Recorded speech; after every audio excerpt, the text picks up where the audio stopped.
महाराष्ट्राचा।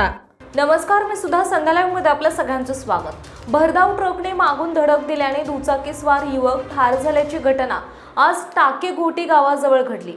Nashik Mumbai Lever hotel grand परिवार समोर ही दुर्घटना घडली आहे। यामध्ये मोटरसायकल चालक शुभम जमधडे वय 22 वर्ष राहणार आवळी बुद्रुक तालुका इगतपुरी हा युवक ठार झाला। शुभम हा इगतपुरी येथील महिंद्रा कंपनीत कामाला चालला होता।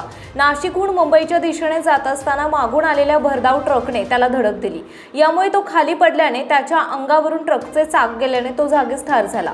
ट्रक चालक हरप्रीत सिंग विक्रम सिंग कल्पित वय 40 वर्ष राहणार इंदोर मध्य प्रदेश याच्या विरोधात इगतपुरी पोलीस ठाण्यात गुन्हा दाखल करण्यात आला आहे। या घटनेमुळे आवळी दुमाला गावामध्ये शोककळा पसरली।